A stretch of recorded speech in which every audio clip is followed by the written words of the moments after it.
신앙생활을 하면서 나도 모르게 내 마음속에서 시기심이 발동을 하고 은근히 화가 날 때가 있습니다. 다른 사람에 대해서 화가 나고 시기심이 발동한다기보다는 어떤 상황에 대해서 그런 마음이 들 때가 있습니다. 이건 목사가 되었건 장로가 되었건 누가 되었건 다 똑같습니다. 내가 왜 그런 마음을 가졌을까? 그런데 오늘 말라기서를 보면 본문에 그 내용이 나옵니다. 14절 15절 보시면은요, 제가 읽어드리겠습니다. 이는 너희가 말하기를 하나님을 섬기는 것이 헛되니 만군의 여호와 앞에서 그 명령을 지키며 슬프게 행하는 것이 무엇이 유익하리요? 지금 우리는 교만한 자가 복되다 하며 악을 행하는 자가 번성하며 하나님을 시험하는 자가 화를 면한다 하노라 함이라. 아멘. 무슨 말이냐 하면 신앙을 가지고 살려고 경건한 삶을 사는 사람보다도 그렇지 못한 사람들이 복을 받고 그렇지 못한 사람들이 잘되고 그렇지 못한 사람들이 번성하고 하는 일도 잘 풀린다는 것이에요. 그러면 우리는 생각합니다. 도대체 내가 가지고 있는 신앙은 도대체 뭘까? 예수 믿으면 하나님을 경외하고 온전히 섬기면 하나님께서 복을 주신다고 했는데 그런 나에게는 내가 원하는 그런 내가 대단히 무슨 몇백억 몇 조를 원하는 것도 아니고 그저 그냥 먹고 살 만큼 건강하고 또한 우리의 삶에서도 그런 대로 하나님의 은혜로 살아가는 게 큰 하나님 앞에 대단한 것을 구하는 것도 아님에도 불구하고 나보다도 신앙으로 살지 않고 믿지 않는 이들 악한 사람들이 잘 사는 것을 보게 되면 도대체 내가 믿는 신앙은 뭘까? 이럴 때 도대체 내가 가지고 있는 이 신앙이 필요하긴 할까? 이런 생각이 듭니다. 우리만 그런 것이 아니라 말라기 선지자가 활동하던 시대에도 동일했습니다. 이스라엘 백성들이 이방 민족들을 볼 때에 신앙을 가지고 있지만 자기 마음대로 사는 사람들을 볼 때에 그런 사람들이 너무 많았다는 것이에요. 착한 사람은 병들어 죽고 악한 사람은 건강하고 믿음대로 살려고 하면 일이 자꾸 꼬이고 내 마음대로 사는 사람들은 보면 그 일이 또 잘 풀려요. 그럴 때 우리가 신앙에 회의감이 듭니다. 이 문제를 어떻게 해야 될까? 첫 번째, 우리는 이 세상이 전부가 아님을 기억해야 된다는 것입니다. 우리가 세상이 전부라면 억울하죠. 그러나 이 세상은 언젠가는 끝납니다. 심판 후에는 새로운 나라가 우리에게 열립니다. 우리가 그곳을 천국이다 이렇게 말합니다. 이 세상은 천국을 들어가기 전에 믿음으로 살아가야 하는 광야와 같습니다. 우리가 이 광야를 걸으면서 하나님의 뜻을 배우는 것이에요. 이 낚시를 좋아하는 분들이 좋은 고기를 잡기 위해서는 떡밥을 가지고 가더라고요.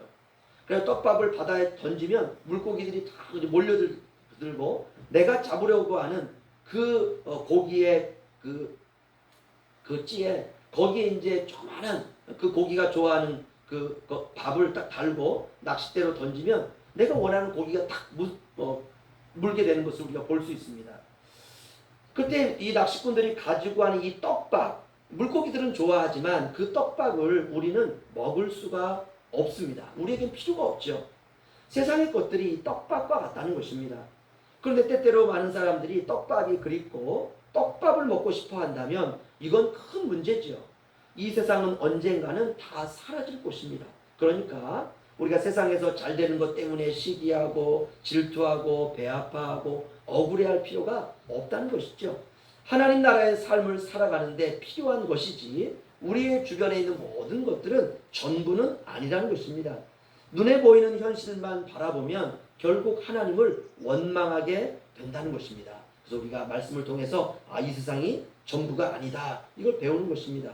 두 번째는 악한 사람들은 잘되고 선하고 신앙을 가진 사람들은 때때로 고난을 당할 때에 우리가 두 번째를 기억해야 될 것은 무엇이냐면 그럼에도 불구하고 그 가운데에서 여호와를 경외하는 사람들이 있다는 것입니다. 그것이 바로 16절입니다. 그때 여호와를 경외하는 자들이 피차에 말하매 여호와께서 그것을 분명히 들으시고 여호와를 경외하는 자와 그 이름을 존중히 여기는 자를 위하여 여호와 앞에 있는 기념책에 기록하셨느니라. 아멘. 세상이 불의함으로 고통하는 사람들 가운데 그럼에도 불구하고 여호와를 신뢰하고 경외하는 사람들이 있었다는 것입니다. 모든 사람들이 다 불평하고 원망하는 것은 아니었다는 것입니다. 그러면 어떻게 여호와를 경외할 수 있을까? 그 이유는 하나님이 모든 것을 다 아신다는 믿음 때문에 그렇습니다.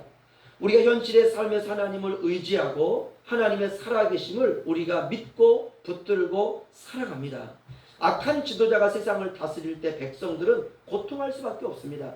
그런데 그런 시대에 살아도 여호와를 경외하는 사람들이 있었다는 것입니다. 신앙이 흔들리지 않고 믿음을 포기하지 않는 사람들이 있었다는 것입니다. 그러면 그럴수록 하나님을 섬기고 하나님을 예배하고 하나님을 찬양하고 하나님을 기도하는 일에 최선을 다하는 사람들도 있었다는 것입니다. 하나님은 지금도 살아계신다라고 믿는 것이죠. 그분들은 현실 속에서 눈을 현실이 아니라 하늘을 향해서 그들은 들고 살아갔다는 것입니다. 모든 사람들이 부정적인 말을 한다고 해도 하나님을 믿기 때문에, 지금도 내 곁에 살아 역사하시는 하나님을 믿기 때문에 불가능을 가능으로 만드시는 하나님을 붙잡았다는 것입니다. 이런 사람들은 사람들에게 쉽게 동요되지 않습니다. 믿음의 뿌리를 말씀에 두기 때문에 항상 말씀 중심, 은혜 중심, 믿음 중심, 예수 중심으로 살아간다는 것입니다. 그 사람들은 불평하지 않습니다. 그래서 하나님도 그들을 기억한다는 것이에요. 그 혼탁한 세상 가운데에서 모든 사람들이 하나님이 아니라 세상의 것을 바라보며 살지만 그 가운데 여호와를 경외하는 바로 그 사람을 하나님께서도 기억하시고 그를 존중히 여기시고 여호와 앞에 있는 기념책에 기록하셨느니라, 이렇게 말씀하고 있습니다. 하나님께서 그들의 이름을 기념책에 기록해 놓으셨다, 이렇게 말합니다. 기념책이라고 하는 것은 하나님께서 여호와를 경외하는 자들을 잊지 않고 기억하신다는 상징적인 표현입니다. 내가 너를 기억하리라. 네가 나를 기억하는 것처럼 나도 너를 기억하리라. 이것이 바로 기념책입니다. 하나님은 그들의 이름과 믿음과 눈물을 기억하고 있습니다. 하나님은 여호와를 경외하며 하나님의 이름을 존중히 여기는 사람들을 기억하고 있습니다. 이것이 바로 하나님의 약속입니다. 오늘 예배 나온 저와 여러분 모두가 어떤 상황에서도 하나님을 경외하는 저와 여러분이 되시기를 주의 이름으로 축원합니다. 17절 보시면은요, 우리 다 함께 읽죠. 시작. 만군의 여호와가 이르노라. 나는 내가 정한 날에 그들을 나의 특별한 소유로 삼을 것이요 또 사람이 자기를 섬기는 아들을 아낌같이 내가 그들을 아끼리니. 아멘. 하나님께서는 여호와를 경외하는 자를 하나님의 특별한 소유로 삼으신다라고 말씀하고 있습니다. 우리가 여호와를 경외한다라고 할 때 이 경외한다라는 말이 조금 어렵습니다. 쉽게 말씀드리면 신비로움에 압도된 마음과 똑같은 말입니다. 우리가 평생 처음 보는 웅장한 바위산 절벽 앞에 섰을 때 우리는 정말 대단한 신비로움을 느낍니다. 울릉도 앞바다는 정말 광활합니다. 저는 현포 전망대 지나갈 때 잠깐 서서 바다를 보는데 거기서 보는 바다는 정말 대단합니다. 그럴 때 나오는 탄성이 와라는 탄성이에요. 우리가 아직 그런 폭포는 보지 못했지만 나이아가라 폭포가 대단하다고 하더라고요. 그 앞에 서면 사람들이 입이 딱 벌어져서 그 장관 앞에 압도된다고 합니다. 여호와를 경외한다라고 하는 이 말은 단순한 감탄이 아니라 하나님을 높이는 마음, 하나님을 두려워하는 마음, 하나님께 순종하는 마음까지 포함한 신비로움에 압도된 마음, 이것이 바로 여호와를 경외한다라는 것입니다. 예를 들면 경외한다라는 말은 무서워하는 것이 아니고요, 전능하신 하나님 앞에 압도되어서 그분을 높이고 그분의 말씀에 순종하려고 하는 마음입니다. 오늘날 한국교회가 특별히 조심해야 될 것이 있다면 여호와를 경외하는 마음을 잃어버린다는 것입니다. 우리는 하나님의 은혜를 강조하다 보니까 기독교는 자칫 은혜를 당연하게 여기고 예수님의 십자가를 너무 가볍게 생각할 위험이 있다는 것입니다. 우리는 우리가 받은 은혜가 너무 감사하다 할지라도 여호와를 경외하는 신앙을 잃어버려서는 안 될 것입니다. 이런 비유가 어떨지 모르겠지만 아침에 해가 뜹니다. 우리가 그 해를 태양이라 이렇게 부르죠. 이때 태자는 클 태자입니다. 양자는 볕 양자입니다. 그러니까 큰 빛이라는 뜻이에요. 이게 태양입니다. 여러분, 그 태양이 크게 느껴지나요? 그렇지 않습니다. 작은 구슬 하나가 저 하늘에서 빛나는 것처럼 보입니다. 뜨겁긴 뜨거운데 이 대단하다 이렇게 느껴지지 않습니다. 그 이유는 너무 멀리 있어서 그렇습니다. 우리가 태양이 이끄는 영역을 태양계라고 말하는데요. 태양계 안에는 수성, 금성, 지구, 화성, 목성, 토성, 천왕성, 해왕성이 있습니다. 태양이 이끄는 식구입니다. 여러분, 지구가 클까요? 태양이 클까요? 태양이 큽니다. 우리 눈에는 지구가 큰 것처럼 보여요. 하늘에 보이는 저 태양은 아주 작은 동그란 구슬처럼 보입니다. 그러나 과학적으로 과학자들이 연구해서 밝힌 것을 보면 태양은 부피가 지구보다 130만 배가 크다고 합니다. 130만 배. 우리는 감이 안 옵니다. 태양계에 있는 행성 중에서 가장 큰 행성이 목성인데요. 목성은 정말 큽니다. 그러면 목성과 태양의 크기는 어느 정도의 차이가 있을까? 우리가 볼 때 목성이 더 크게 보입니다. 그런데 태양이 더 커요. 태양 안에 목성이 10개 정도 들어간다 그래요. 그러니까 목성의 지름의 10배가 태양입니다. 과학자들은 말해요. 태양과 태양계 안에 있는 행성들을 비교하면 100으로 볼 때 태양은 99.8%의 크기를 가지고 있다는 것이에요. 그러니까 수성, 금성, 지구, 화성, 목성, 토성, 천왕성, 해왕성은 크기가 태양에 비하면 0.02%밖에 안 된다는 것입니다. 대단하죠? 태양 앞에서는 아무것도 아닙니다. 이사야서 40장 15절을 보면 이런 구절이 있습니다. 보라, 그에게는 열방은 통의 한 방울 물과 같고 저울의 작은 티끌 같으며 하나님 앞에서 인간은 참으로 작은 존재입니다. 이사야는 열방조차도 이 지구상에 있는 모든 민족들조차도 하나님 앞에서는 저울의 작은 티끌과 같다 이렇게 말하고 있습니다. 그런데 놀라운 것은 그렇게 작은 우리를 하나님이 기억하신다는 거예요. 기억하신다는 거예요. 한 사람 한 사람을. 그런 죄인이 창조주 앞에 설 때 가져야 되는 마음이 바로 경외감입니다. 천지를 창조하신 그 하나님께서 저와 여러분 한 사람 한 사람을 전부 기억하고 있다는 것입니다. 우리가 그 경외감으로 예배를 드리는 것입니다. 우리 18절 마지막으로 함께 읽겠습니다. 시작. 그때 너희가 돌아와서 의인과 악인을 분별하고 하나님을 섬기와 자와 섬기지 아니하는 자를 분별하리라. 아멘. 지금은 악인과 의인이 분별이 안 됩니다. 저 사람이 의인일까? 저 사람이 악인일까? 절대로 분별할 수가 없습니다. 의인이 악인 같고 때로는 악인이 의인같이 보일 때도 있습니다. 의인의 모습은 너무나 초라하게 보입니다.